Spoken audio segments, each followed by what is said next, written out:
Welcome to our series on social capital. My name is Tristan Claridge, and I'm the director of the Institute for Social Capital. And I'm joined by Lyndon Robertson, Emeritus Professor of Agricultural and Resource Economics at Michigan State University. Welcome, Lyndon. Thank you, Tristan. Good to be here and good to see you. Lyndon and I share a passion for the concept of social capital, and we each have a long history of work on the concept. However, we have different perspectives. Lyndon from an economics background, and my background is in sociology and social theory. But our different backgrounds and perspectives make for interesting conversations and engaging debate. So in this episode, we'll discuss what is social capital. There are many ideas, but what can we actually agree on? So, Lyndon, let's start with why there is so much diversity in social capital definitions. Well, I think we come from, as social scientists, we come from different backgrounds and we have different questions and we focus on different evidence. And that's going to naturally lead to lots of different views on what this concept that we call social capital really is.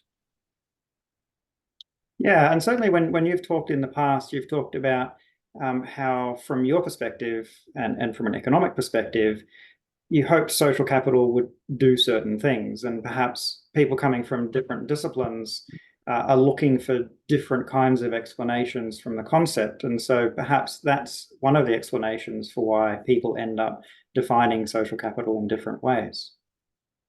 It surely is true in my case, because as an economist, I'm interested in factors that influence the terms and level of exchanges of goods and services, and why we tend to favor exchanges with one group and not another group. And so for me, what motivated me to start looking beyond the traditional neoclassical economic background that was my disciplinary focus, what accounts for why people trade on different terms and levels. And the best explanation, the one that seemed to appear in lots of different kinds of exchanges, were what's the relationship between the people that are exchanging goods and services. And one of the first attempts to try and put a number to this, to measure it, was examining the terms and level of trade of used cars. And to us, it seems obvious, perhaps, that we would trade on different terms and levels with a family member, or even more so a family member that maybe was having hard times, and we wouldn't expect them to trade at an arm's length price. So I guess early on in my interest in what has come to be called social capital is to the everyday observer, relationships matter, and they influence the terms and level of trade and with whom we trade with. Yeah. Here in Australia, we have a colloquial term, mates rates, which is the rate you would sell something to a friend compared to someone who isn't. So I think everybody understands that you don't necessarily sell products or exchange with friends in the same way you would other people. And I guess for an economist, social capital is that's kind of the focus of what social capital is. Whereas as for me, I'm not terribly interested in the exchange of goods and services. I'm far more interested in what makes groups productive or effective, what helps people to be fulfilled and happy, what allows people to achieve their goals in life. And so for me, social capital is a way to understand why certain groups of people, whether it's a team or a project or an organization, perhaps can achieve the things that they want to achieve collectively, how they can work together to achieve that. Some are very effective and some are less effective. And for me, social capital is that ingredient that often plays such an important role in whether a group of people are effective.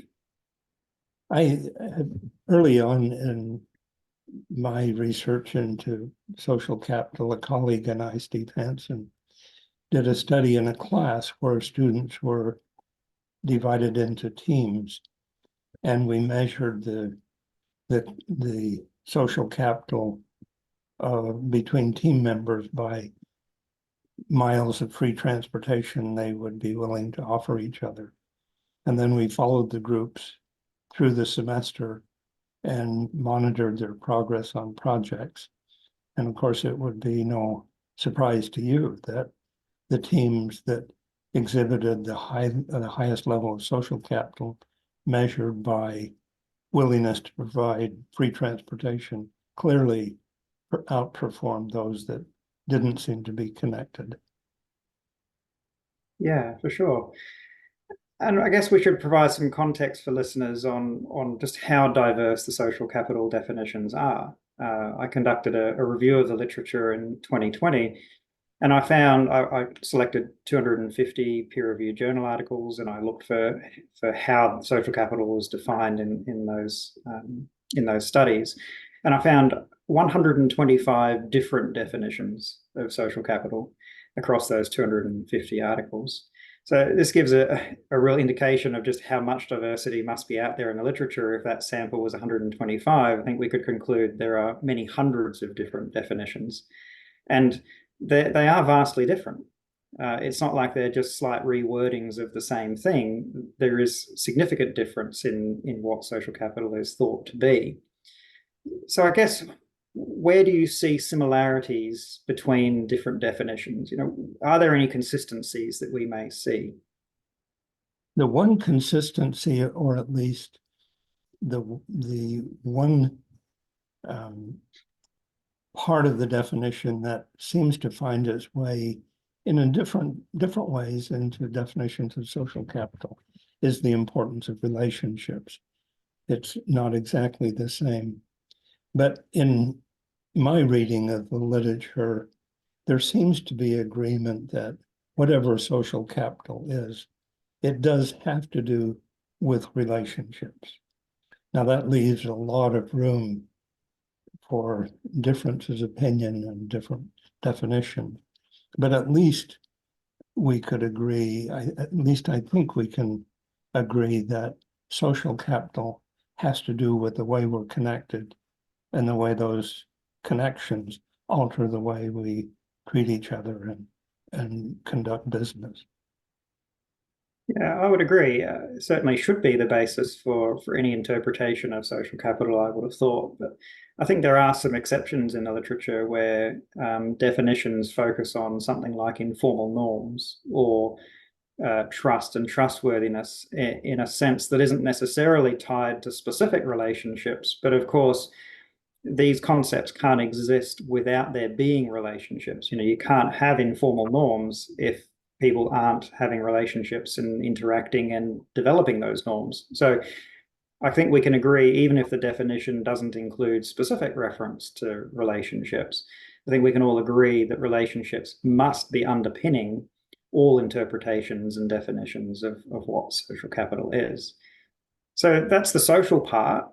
What about the capital part? Do you think there's agreement on that, or any kind of consistency or similarities on the capital side? I'm not prepared to say. I think there are some that would believe that's an important part of what social capital is.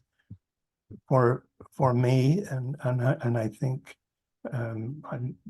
for both of us, I think when I think of capital, I think of a potential to provide something. And so if our view of social capital really is true to the concept of capital, it must represent a potential of something. And if it's social, whatever this potential is, resides in people and their relationships. There are some things we should easily agree on. One of the things that you've commented on before in some of your past work is that many definitions of social capital don't actually take form of a definition.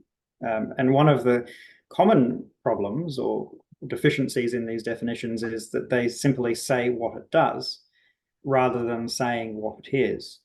And so there seems to be some consistencies there that these definitions, that some of which aren't really definitions, but what they're saying is that it facilitates cooperation, or it enables the mobilization of resources, or so is that consistent with capital for a start? And do you think there is some form of consistency there across the literature?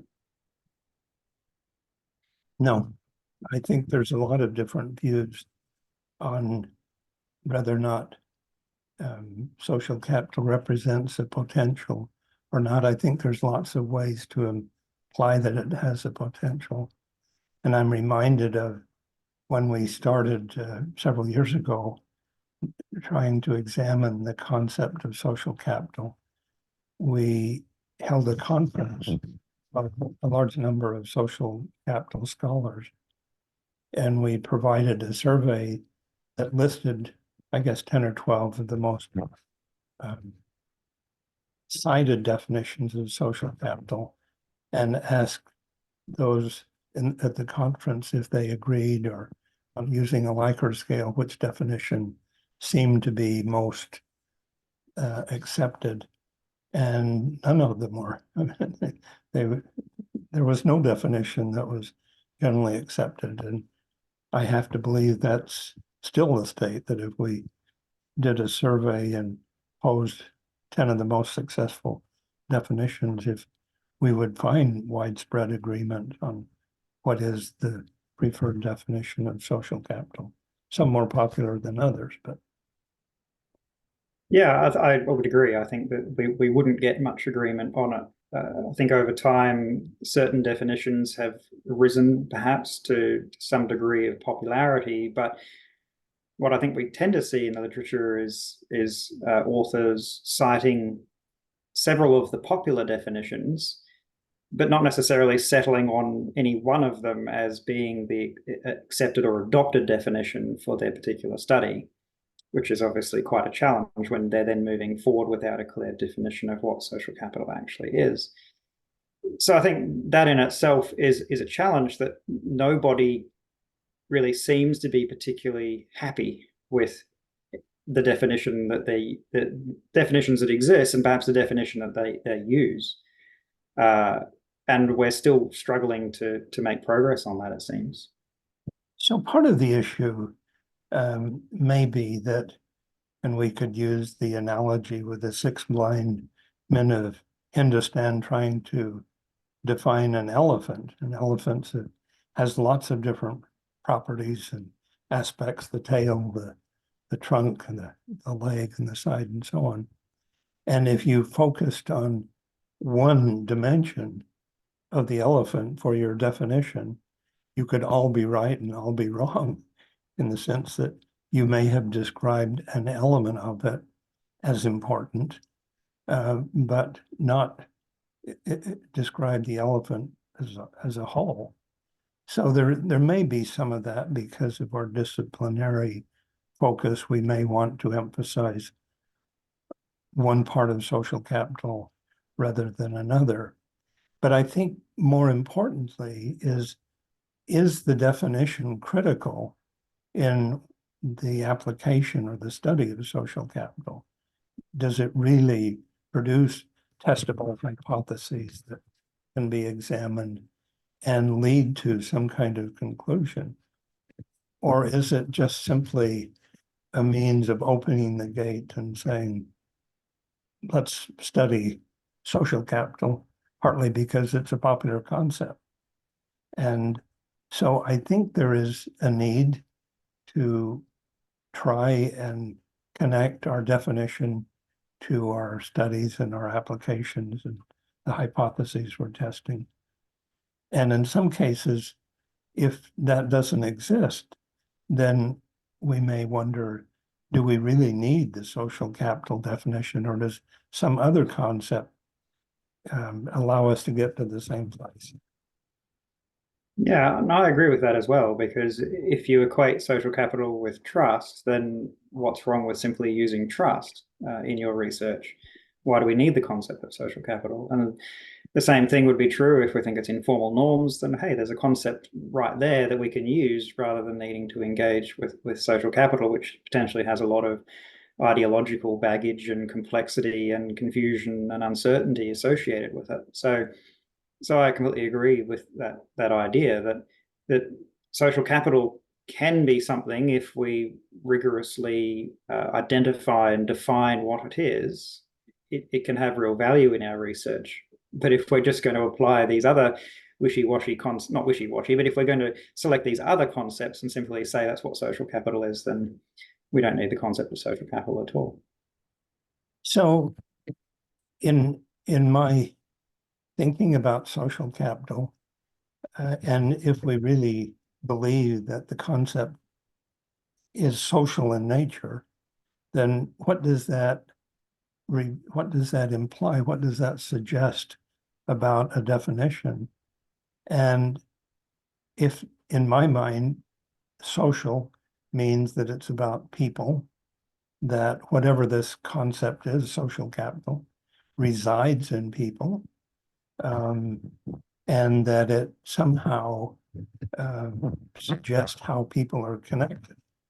So perhaps we can approach the definition of social capital by saying, can we get some agreement about concepts related to social capital without going all the way to a specific part of the elephant that may lead some to be excluded.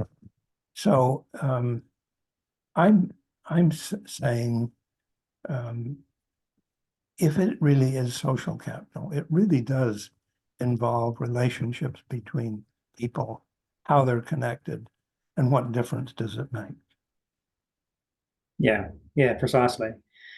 Well, that's all we've got time for this episode. But in the next episode, we're going to be discussing much more about capital and how social capital is a form of capital, and perhaps that'll help for us to narrow down what definition of social capital would be most appropriate. It has to be social, clearly, it has to be capital as well.